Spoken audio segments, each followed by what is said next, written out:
a poetry reading at City Lights. Well, at least the virtual version of City Lights. Peter Maravellis here, hoping this finds you all safe and well. On behalf of City Lights booksellers and publishers and the City Lights Foundation, I'd like to welcome you to City Lights Live, our virtual online reading series. As always, we are beaming to you from the unceded ancestral grounds of the Ramaytush Ohlone peoples, also known as the San Francisco Bay Area, from where we continue to celebrate all these wonderful authors that we know and love with our readings, discussions, and forums, moving into and towards the summer. Tonight, we bring you an evening of poetry. We're delighted to have with us two really amazing local poets, Tiff Dressen and Alexandra Mattraw, reading from new work. Tiff Dressen will be celebrating the publication of their new collection, Ephemeral, published by Nightboat Books. Alexandra Mattraw will read from her forthcoming poetry collection titled Raw Anyone, published by the Cultural Society. Tiff Dressen is a native of St. Paul, Minnesota. Songs from the Astral Bestiary was their first full-length collection of poetry. They're also the author of the collections Keeper, Because Icarus Children, and I don't know if I'm going to get the pronunciation right of this, and it's embarrassing because I'm also Greek. Aeolus. Did I get that right? Yeah, pretty good. Okay. Variations on the element. Tiff's work has also appeared in many journals, including New American Writing, Volt, and 26, a journal of poetry and poetics. So, joining Tiff tonight is Alexandra Mattraw, no stranger to City Lights like Tiff. Alexandra is a poet and educator based in Berkeley, California. She's the author of the forthcoming collection, Raw Anyone, also the books We Fell Into Weather and Small Siren, all with the Brooklyn's wonderful Cultural Society Press, who we love very much. You can find the latest of her 4 chapbooks at Dancing Girl Press. Her work has also appeared in Jacket 2, Alana Turner, Tupelo Quarterly, Volt, and elsewhere. A frequent collaborator with other writers and artists, Alex is also the founder and curator of the multi-genre reading and art series Lone Glen, which just celebrated its first decade. Before we begin, I would like to remind you we'll be posting links in the chat function of your Zoom dashboard with which you may purchase copies of books. So please join us in giving a warm welcome to Tiff Dressen and Alexandra Mattraw. Welcome to the virtual City Lights. Good to have you. That was an amazing introduction, Peter. You do not need to go on speaker view for me. No, thank you. You can stay far from me. I wanted to just remind us all that this is the book we are celebrating tonight. Tiff Dressen's Ephemeral is amazing, and I recommend you purchase it if you have means right away.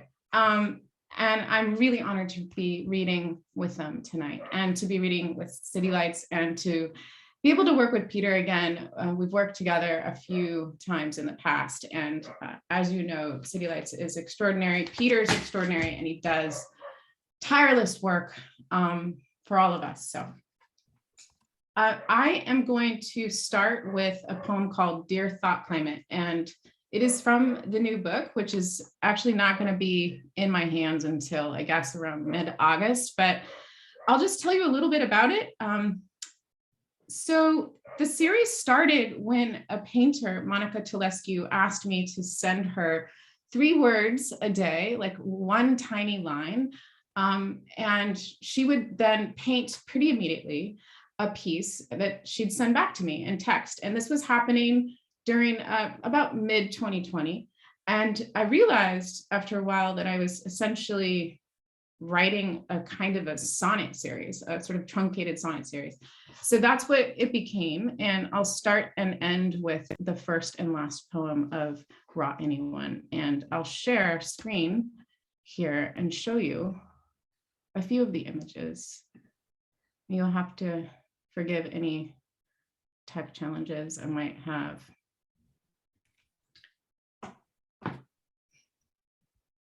Dear Thought Climate, where are we? Hinge close, lose, rock, paper, Pfizer leans, diurnal dreams. Verdant, you gridlock, face to erase, my static abrasion, clock step wounds. I field you, my liminal aviary. Read this mirror. Dive in windsong. Stop, drop, choral. Emporium, I am.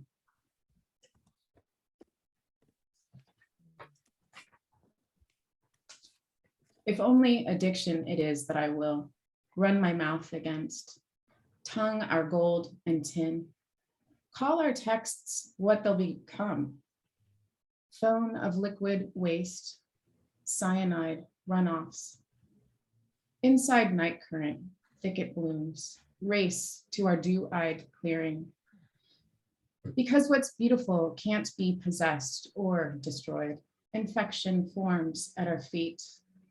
A spiked flower burns apathy away. Scrapes the face off our system, deforests us and the sky in seizure. Dawn raises my head again to conflate corona with corazon. The heart of the matter is this was always an away game, a right way to tie on any mask. Breath away, bombs away, wish away. On the street, for example, watch my neighbor on her phone walking toward me. Look at her hurry to the other side. Look at you turning. The sky just fever away. So in the beginning of quarantine, I felt I couldn't write. And I think maybe a lot of us may have felt that way. And so one of the things I turned to was erasure. And being in a room like all of us were, I think, more than not, I ended up erasing parts of A Room of One's Own by Virginia Woolf. And so I'm going to read two of those. A Room, after Virginia Woolf. In a dusty road, a newspaper lights a casual saying, overwhelms, beneath stars and makes silent speech, uproar of shapes too far away. What remains touch, the skin of time, love and hate now communicate to the rest of us, bared of unreality. Knock the headroom, I ask you to live.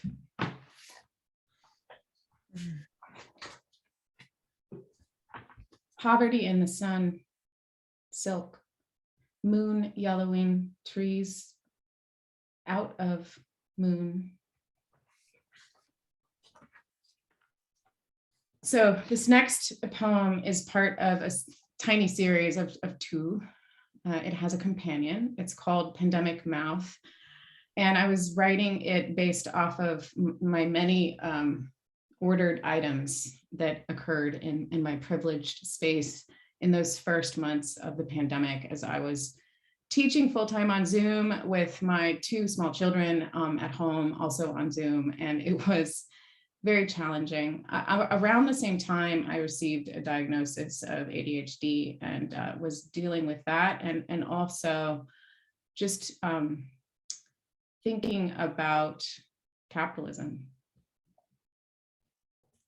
Pandemic mouth. A shot is a vampire. We invite hope in the dark. She asks, what if you're sick? I order my head window, high-waisted burnout tests, 1 day of every 7 packages swab. Buttery, soft time, leggings time, gelatin moon, scrolls, Ritalin moon. I teach chromium white metaphors. We live by static, text storm. I teach barium fire risk. I teach double mask. When will it end? Hidden comfort, thumb, no show, running, smug blue, ping. The problem is ambiguous, machines. And the problem is other stories. You think I could kill sweat, adhesive, breath, bandages for minor reasons. Teach even her raw lovies text from the labyrinth clip. In the industrial grade rubbing, complex bedroom scenes, loop, alcohol, it's all junk, blisters, how we might cut, scrape, and attach this aftermath. Wound care is a new letter tracing book. I erase my foot in my mouth.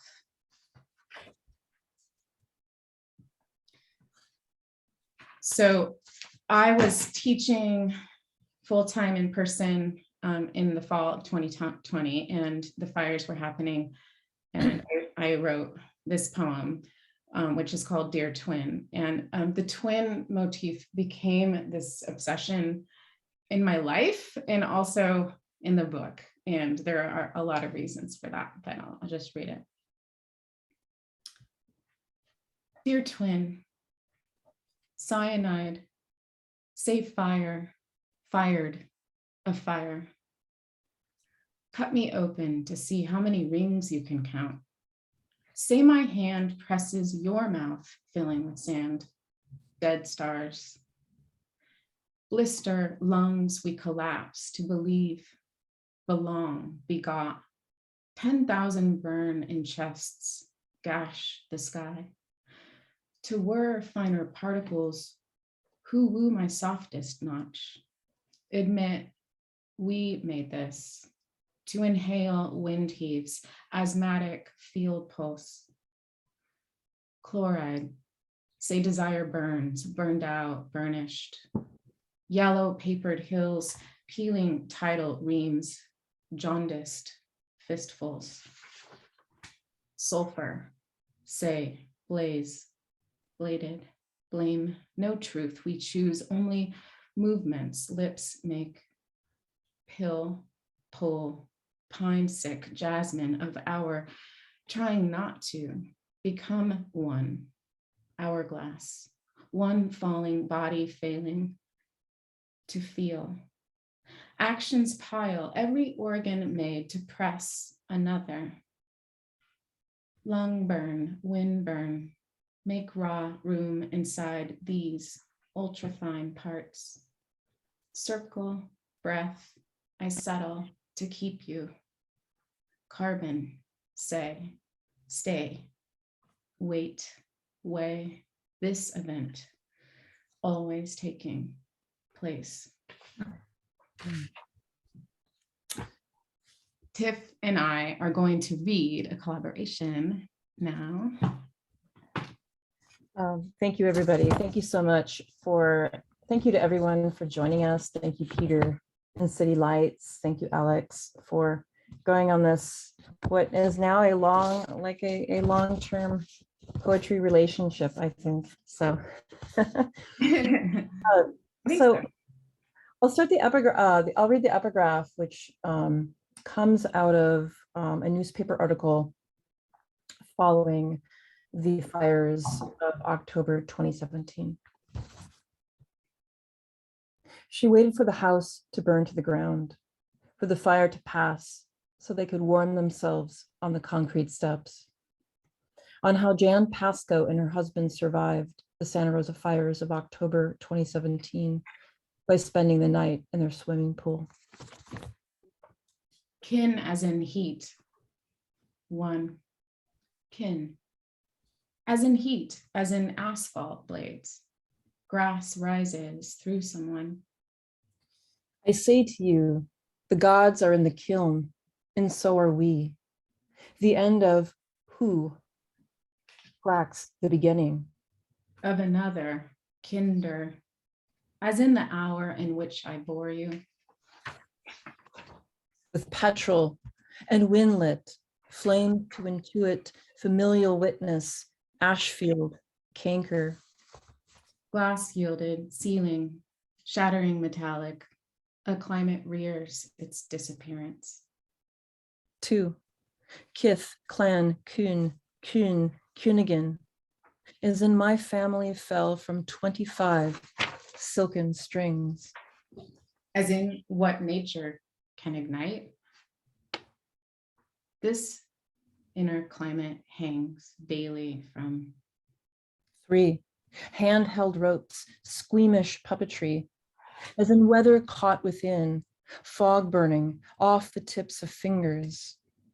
Our spiral prints, our DNA chambers, music, lilacs twist. To tar one, finger pulse held, or waxed knots, nauseous heat. But sliced clean and bent straight through the bone. 4, to hold fast, to spine split, letters falling, leered and involuntary. From Oppin's book On the Landing, I read a silk cloth. You're pressed on each other. We will be told at once of anything that happens.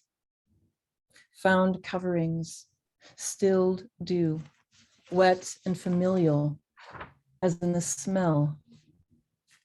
5, of dirty fur in morning rain. Swept futura that must define its own rearing. Everywhere I go, I try to recreate this fragmented shell, fish, charcoal ash, the cauldron, overcarbonized. 6, cyclonic gestures. I write a loved letter to every last vestige. I write in mineral, bone, mitochondrial survivor scrawl. I scratch in our maternal haplogroup, virtue to tie us, lily to lily. Neck to neck. This named history to ensure will serve.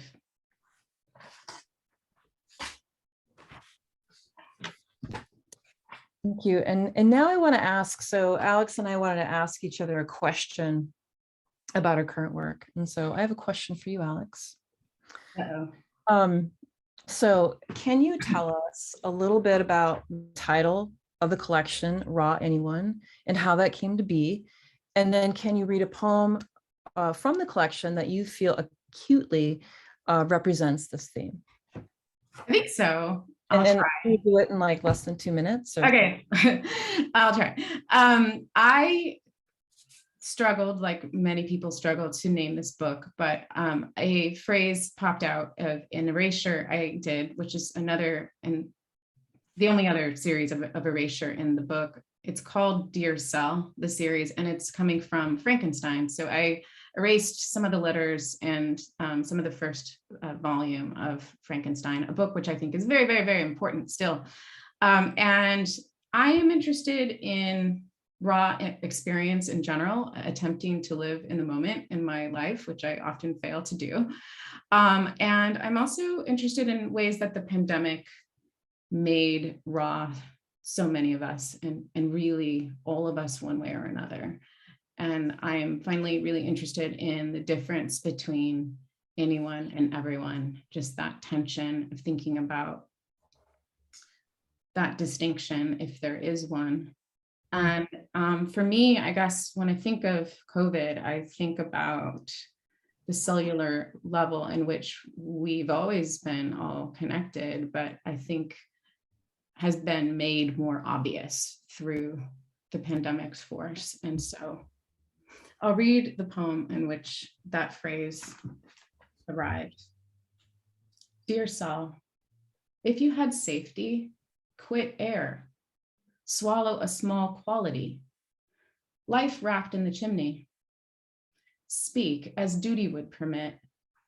No friend, perilous answer, raw anyone. Enter gentle now in wreck-wide ocean. Yet I have found broken, brother of rapidity.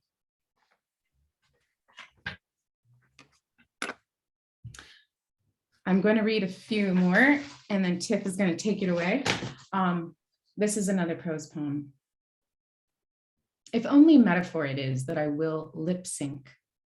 Apricots exist. Repeat. My breath exists, and so resists what else I could end. Cézanne painted not I like, but this is. So I shatter our bedroom with my left hand. The crystal glass and the lamp with it. I'm casually looking to the universe for a sign, I tell you. Necklace of exploded stars. My chest refuses closure, but the gap is having a flesh sale. Everything is 70% off the the planet, flashing water into cells, most marriages shipwreck. Blood soundlessly clotting. Tap right to buy the bathing suit for full coverage.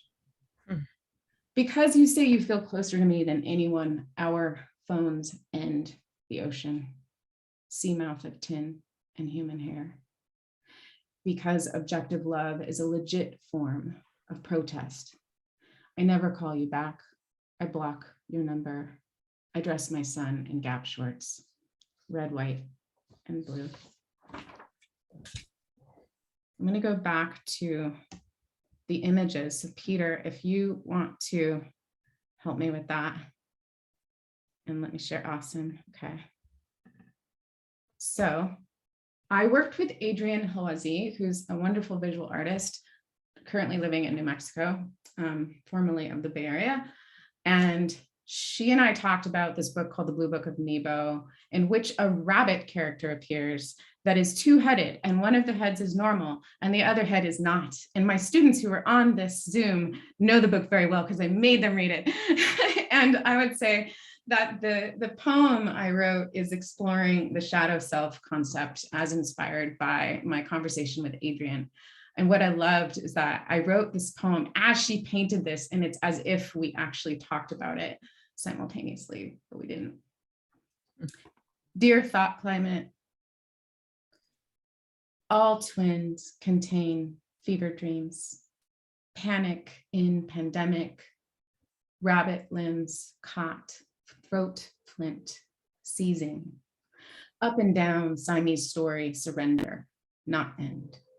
Render hands petting fur, you'd iron or cut skin off jaw. Head to stove, traps mean your animals, vellum, lives inside.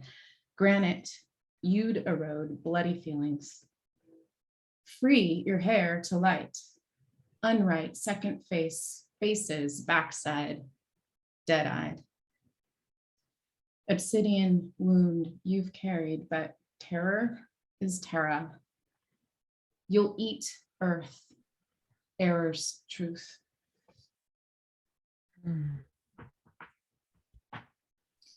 This next image is by photographer Adam Thorman, who is on the Zoom, who is an amazing friend and collaborator of half a decade now. And I originally wrote this next poem as a prose poem, but I have erased it. And I'm going to read the erasure of my poem, which originally was an ekphrastic piece made by these three photos you'll see. If only my mouth I center in the clenched square. Water leans future. You tear inside, upside down scene. Platelets bathe at the mouth. Rocks cut, overexposed. Shoulder many forms, but the problem is blame, is real. Algaic flowers, dependent limbs. Table water clocks, devour texts, need, belly up, will cave, an eye, face, sleeping. If only phoning it is that I will epigraph the bargaining I never get over, you say. Grief glitch. We mute cellular. I mean, we deserve. This is nature's way of keeping safe. And do we? Double mask? For weeks, I wear pink spongy headphones to bed. To keep the bugs out, to keep the hole in. Now, recycle means burn. I burn these letters, graft until fallout. By twin, I mean you, my fourth wall, who admits cyanide seepage, but orders anyway, presses my buttons. Oxytocin more harmful, I type search into the search and read tailings. Cadmium, bromine, chlorine, ocular loss, tumor flesh, spermathort, focus halt. Even your skin looks bluer after hours of screen time. Google time. We beat our grief underground until Redwood's message 1.5 billion phones sold each year. I mean, Luke fights Vader in the cave, but finds his own face digitized at cutoff. Ourselves? We blame Amazon. We deforest Amazon. Fingers poke the rare earth. Text poppets and Santa's first wet dream. Sugar for the pill, you say. The new rage is come down. Text triangle, text pockets. In your poem, you wrote about the wildfire to end all wildfires, to sell all poems, but then stopped counting. Cyber monster means maker of what trucks a heart. Delayed release is what we have. This is my last poem, and I am super grateful for everybody who came out tonight, and to Tiff especially, and to Peter for being here in support of my work in poetry. Dear Thought Planet, Amber blocked message.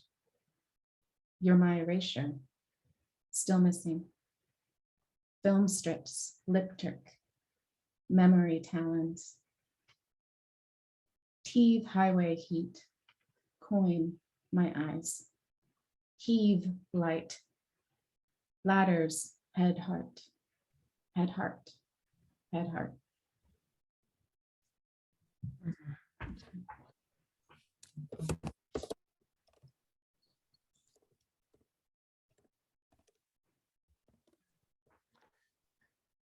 Wow, thank you, Alex. I feel like we should just end there, you know? Yeah, I beg to differ. The good. best has yet to come. Yeah, you're not letting me off that easy. So that was gorgeous. Thank you, Alex, for being such an inspiring poetry collaborator and friend. Thank you everyone for coming. It's really great to see so many faces of people I actually haven't seen in person for so long. It's lovely to see you, people from all different parts of my life. Some from the cast of King Lear here. I want to give a special thank you to Nightboat Books for this book, for this like gift, this book, and just being such a wonderful team. It's a team to work with. It was remarkably, surprisingly easy to go through this process, and I learned a lot about myself in the work in that process. So I am eternally grateful to Nightboat Books. So thank you. So I wanted to start off with a poem. I'm going to dedicate this to Sam Goldstein, who is in the Hollywood Squares this evening, and makes an appearance in this poem. Starflower. 1. I turn my back, yard face. My cat crawls under borage, lit to blooms, to fuel, star fever, that blood orange sun. I forget what to hearth. 2. From Taos, New Mexico, a friend writes, it's yellow season here, beyond assembly lines, between the sunflowers and fulfillment centers and the rabbit brush. In my mind, I'm turning over the crypto economy to rot, to flower, fuel. 3. I bend to touch the scabiosa and go sub rosa. Desire is feeling with roots and dissolving in rain. Grounded as calcium, split as water, silica, and magnesium, is release to the lithosphere. 4.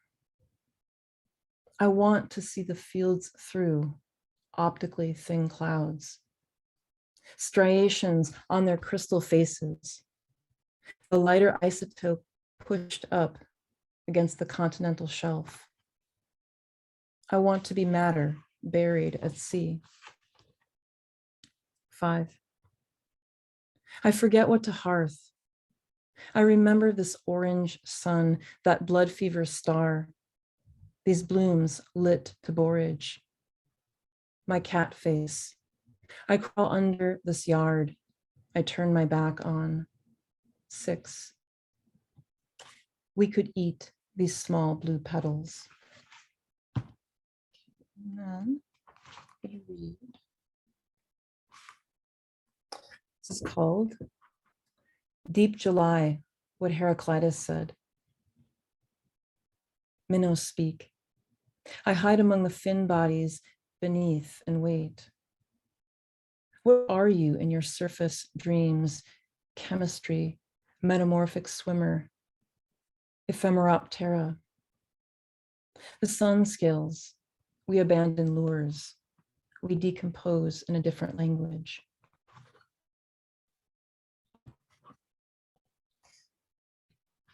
And the next poem is among a series of poems. I found myself reading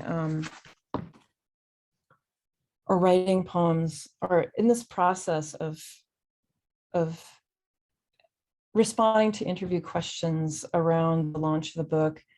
I had to come to a reckoning with the way that I was sort of titling the poems, and came to the realization that I'm pretty sure every poem I write is kind of an attempt to keep track of time. And you'll often notice like the poems have reference like a month, or in the case of the poem I'm going to read now, a feast day referenced. And it's kind of a compulsion that I have. So I just think of the sort of this book in itself as kind of a calendar.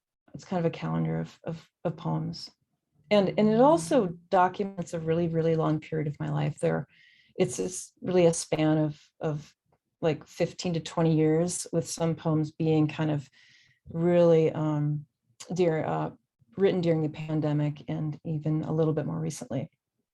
So this is a much more recent poem. And it was started on January 6th, which is the Feast of the Epiphany. During the White House, during the Capitol insurrection. And it was also the day that my cousin, who had died tragically, was, we had a funeral for him. So it was a really loaded day. Poem for Epiphany, number 2, in memory of Justin Kane. I walk the first scars on snow, all the night, bright over brittle. I am sky illiterate, that story in which she sold her hair, magicians, star diviners, bird nests, naked, deciduous. I spent the night, sugar pines drop, saying goodbye, the largest cones I can recall. He was gifted with animals, may have even spoken animal with his hands. I thought, if only I could see Saturn's rings. And then the next poem I'm going to read has an epigraph from the wonderful poet Kimberly Lyons. In a red transient nightgown or astral call, you are still divided from me at the instance of our arrival. Dark sky preserves. Because I wanted to learn how to look at the sky again, I chose from among your voices, constellations, nuclear magic numbers. I began believing in a we who are faintest at the zenith. When I found you listening in a whispering gallery, marine and terrestrial, your whole body a tongue. I believed in your life bearing songs, in stalactite time scale, in helium articulate reverence, in reservoirs over. Because you said the sky is a kind of ocean, we learned the alchemy of air. We became many. Do we have dreams or do we see them? Do you know the feeling in music or possession before it leaves you from pressure or percussion. Because there will always be light trespass. We made dark sky preserves. Because we could treat the darkness as property. Because I wanted to feel the air, visible breath, eternal ice. In a cyclone, you said, I will sing over you while you sleep. I will curate your dreaming, your sun lions and your chariot drawn by the sun. And Alex and I are going to read another collaboration.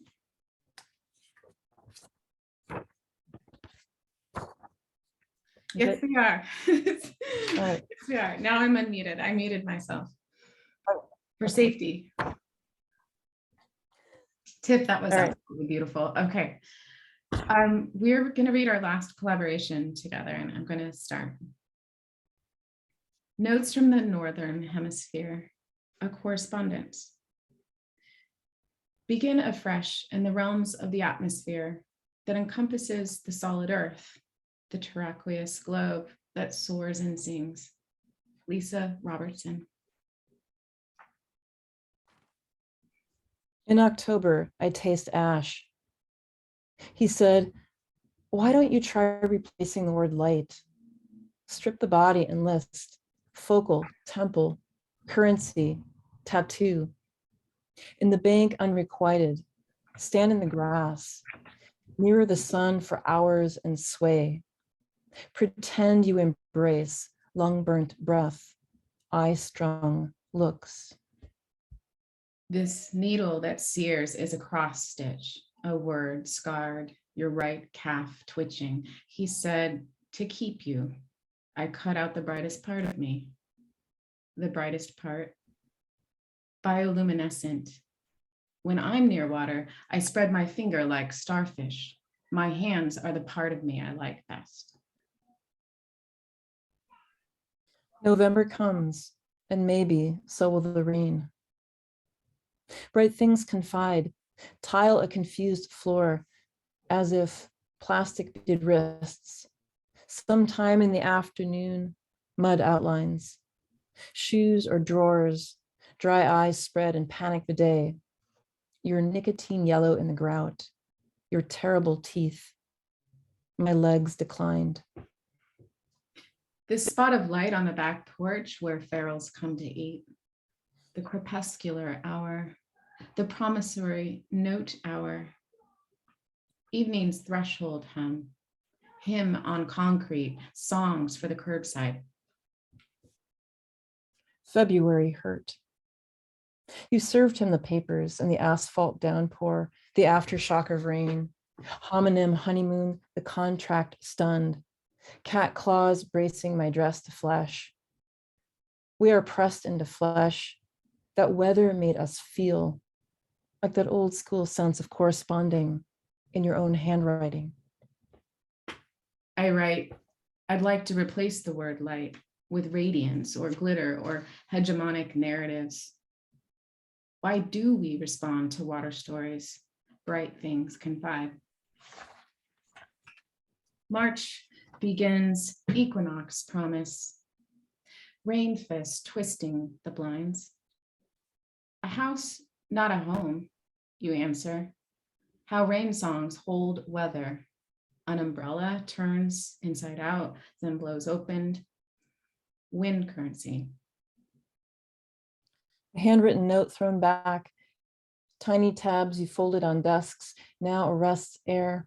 You said the throat can change the weather. In May, I'm grounded as a bull, yet keep looking up. Today I read that 2 Earths could fit into Jupiter's giant red spot, which is weather, a storm. Every 6 days, it completes a cycle.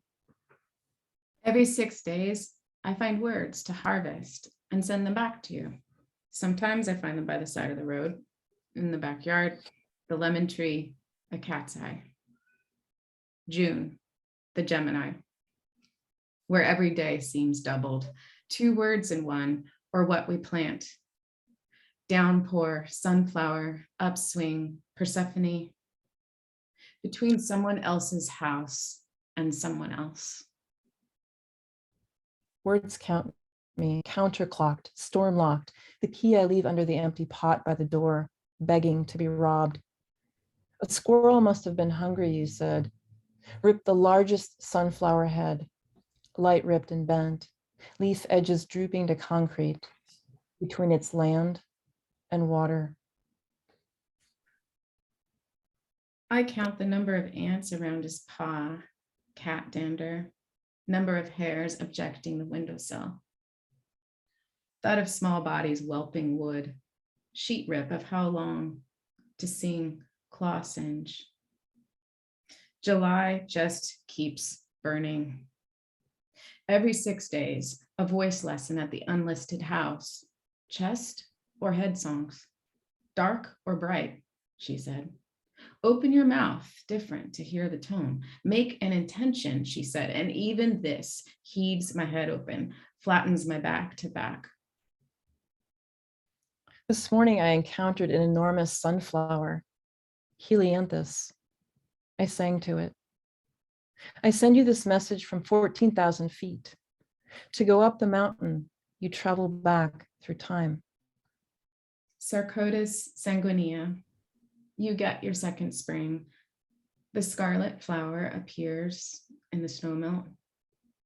It steals sugar, a stunning parasite. So thanks for listening to our collaborations. I get to ask Tiff now a question about their process or their inspiration. And I wanted to ask Tiff about liminality rather selfishly because I'm obsessed with liminality and the lyric right now. So I'm going to just read the question. It's a little long. It seems that globally, Tiff, we're living in one of the most liminal times since the Black Death or the 1960s, you might argue, certain very tumultuous times in history. And it's as if life occupies these constraints and possibilities all at once. I feel it can be difficult to even understand like where we're headed, where exactly even the transitions are located. And in this pandemic, I've been thinking a lot about that relationship that is between liminality and the lyric. And I'm reminded of our mentor, whom we both studied at USF under Aaron Shurin, who is on this call. Charles Olson was introduced to us, who seems to write about this relationship between the lyric and the liminal when he describes projected verse, that space where breath and sound should be the poet's main concern, not necessarily sense. To quote Charles Olson, the head by way of the ear to the syllable, the heart by way of the breath to the line. So can you tell us a little bit about how this relationship between the liminal and lyric, or at least what your relationship to the liminal is, and ways in which liminality or lyric has or hasn't been part of your approach in the composition of these really breathy, sound-focused poems? Thank you, Alex. Thank you for the epic question. 2 minutes or less. So, wow. Sound and breath. You know, I was actually thinking about that, like thinking about the act of composition and how conscious or unconscious I am aware of it. And I think that oftentimes I really think that like the sound and breath in my process are almost like, if you will, kind of like an operating system. Like they're there doing the work and I'm not even realizing it. I'm not even like aware of it as it's happening. It's sort of like, it's like, it's not entirely invisible, but it's there. And maybe it, you know, maybe I become aware of it when maybe it's not working. Yeah. And it, and so maybe that's a cop-out kind of response.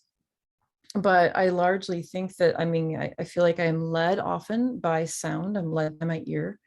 And I'm really unaware of it until it's actually someone else points it out to me. And thinking about liminal spaces, I mean, we've talked about this before and how everything seems to be a liminal space or a liminal experience.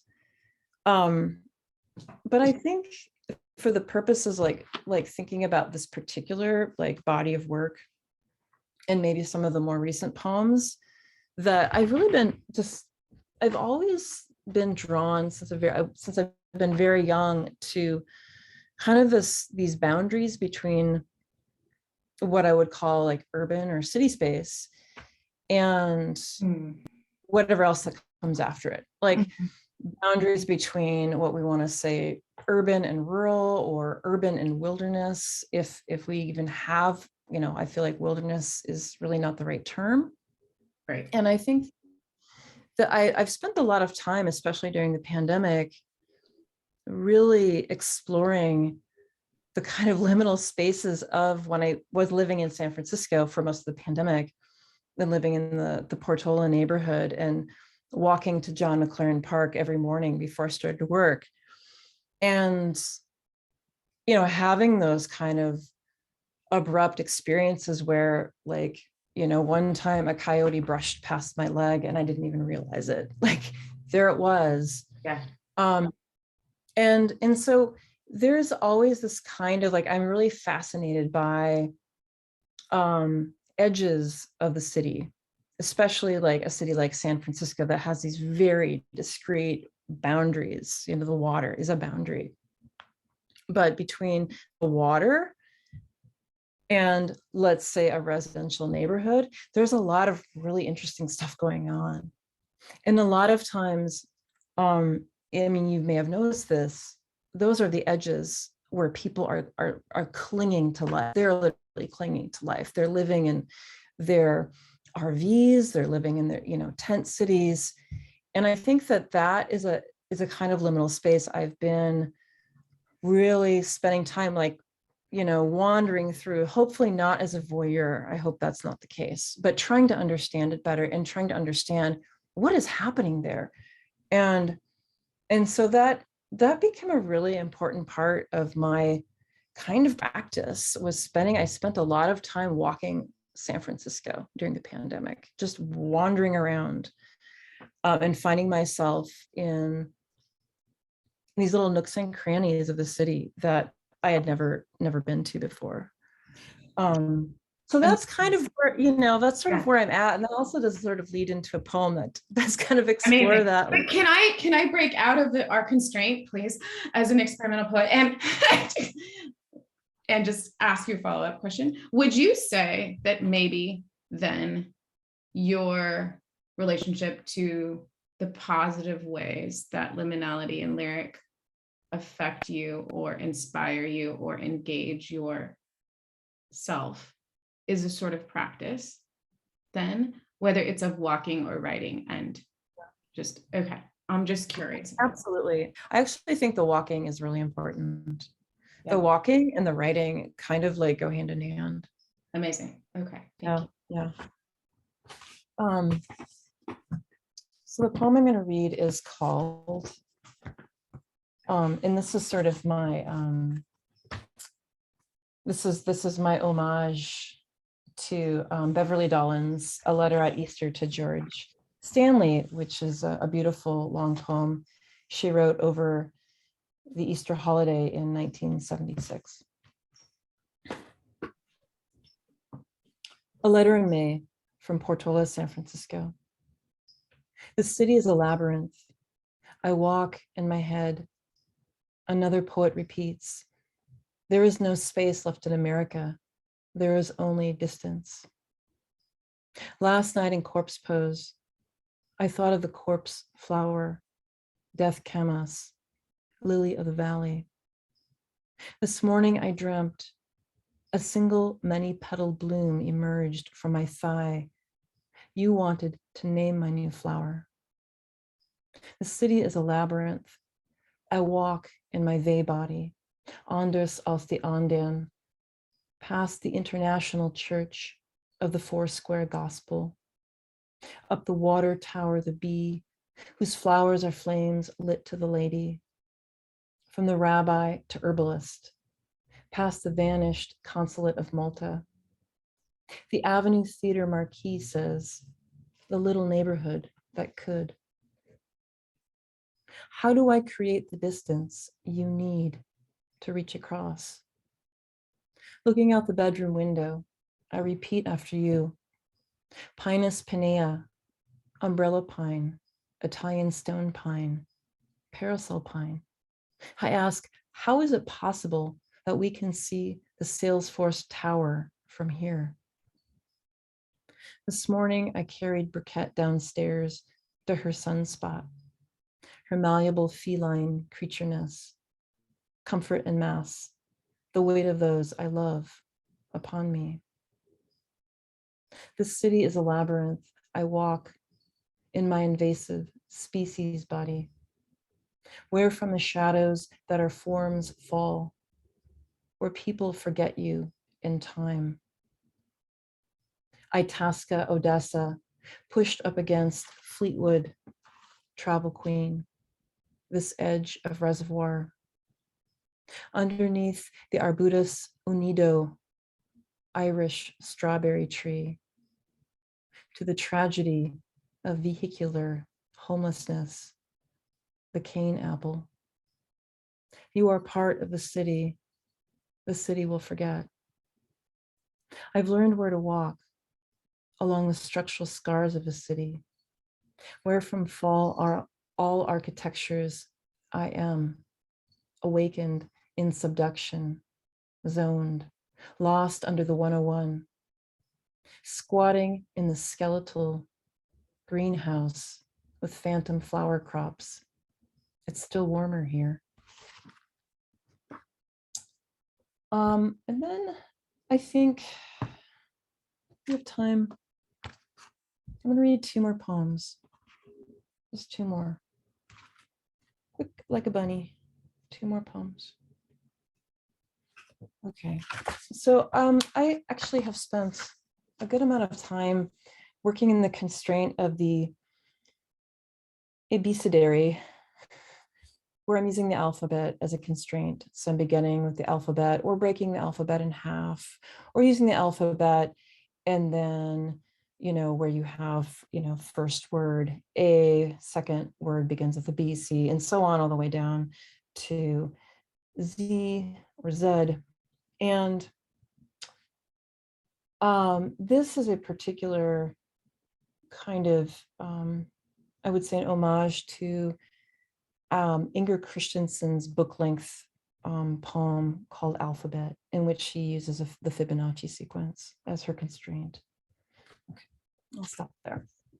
Abecedary in 4 parts after Inger Christensen.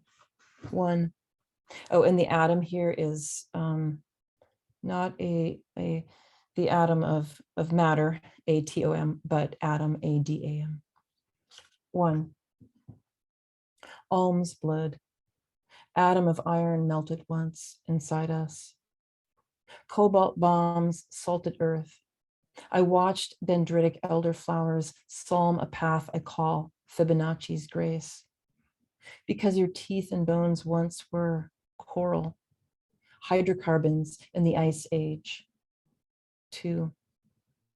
June night's kingdom come, thy will be in the carboniferous forests, as in livestock, melancholy, as in, we might have hoped to find the animals in the sheds of a nation, kneeling at midnight. 3. Nova's optic nerve. Somewhere in between, we are plucked, orange spots, minerals in transit, nasturtium bright. 4. Can we predict quantum restitution? Call it karma. Call it my stolen tenderloin under the wire violet wound I was saving for another incarnation, a new Zeno yearning zenith. Okay. And the last poem I'm going to read is a new poem, not in the book. It's another poem that is for the Feast of the Epiphany. Poem for Epiphany, number 3, and it is dedicated to the poet Colleen Lookingbill. Ruby crowned kinglets dash and flit near our window. I watch the fiber optic angel of death. Yes, that's what you called it. Lowered to the sidewalk. Men in their buckets above yawp, stare at the sky. Message from a friend appears. I will always miss her, though now she feels far away in another part of the galaxy. I want to write a poem for the songbird, fever dream, set in tiger pose. Poem for the neutral eye of heaven. For the sun at 200 kilometers per second. Poem for the solar system orbiting the Milky Way every 230 million Earth years, pulling this poem along with it. Singing the black bar below the wing bar. Bringing myrrh to mortality, scented, olive green, carried in the claws. Thank you very much, everyone. Thank you.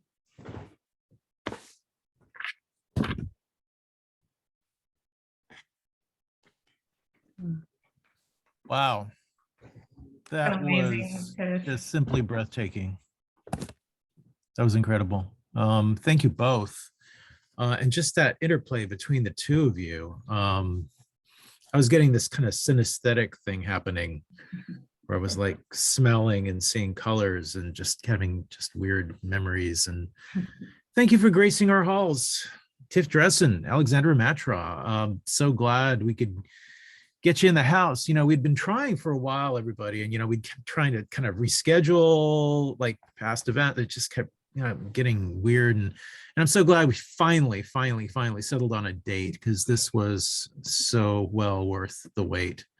Really incredible stuff. So I just hope next time we can bring you into the house, or at least Kerouac Alley or something. So I love that projection. That is a wonderful dream. Thank you so much, Peter. Yeah. So you're amazing. Please check out Tiff's book. Yeah. We posted links in the chat of your Zoom dashboard.